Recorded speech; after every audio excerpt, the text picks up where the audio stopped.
আসসালামু আলাইকুম। কেমন আছেন আপনারা? আপনাদের সামনে নিয়ে আসলাম কতগুলা কাঁচা বাজার।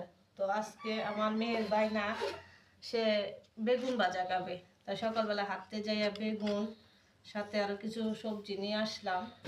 তো এখন রান্না করব বেগুন ভাজা। তাই আগে থেকে কাটতে নিতেছে। আমার মেয়ে বলতেছে মেয়ে নিজের হাতে রান্না করবে। তো বেগুনগুলা আনলাম ভাজির জন্য। আর বাংলাদেশের সকল মানুষের মাছ হচ্ছে জাতীয় মাছ ইলিশ, আর আমাদের বাসার ফ্যামিলির জন্য সবার হচ্ছে জাতীয় মাছ পাঙ্গাস। তাই আজকে অনেকগুলো পাঙ্গাস মাছ নিয়ে আসলাম। বাসার সবাই আজকে পাঙ্গাস মাছ ভাজা খাবো। যেহেতু আমার স্বামী ইলিশ মাছ খাইতে পারে না, ওর গলায় কাটা লাগে। বাচ্চারা ছোট মাছ খাইতে পারে না, ওদের কাটা লাগে। আবার আমার পছন্দ কই মাছ, সেটাও কাটাওয়ালা মাছ মানে আমাদের ফ্যামিলি কেউ খায় না। তাই আমরা জাতীয় মাছের নাম দিছি পাঙ্গাস মাছই আমাদের মাছ ইলিশ। তো আপনারা সাথেই থাকেন। এখন আমি সবজিগুলা কেটে নেব।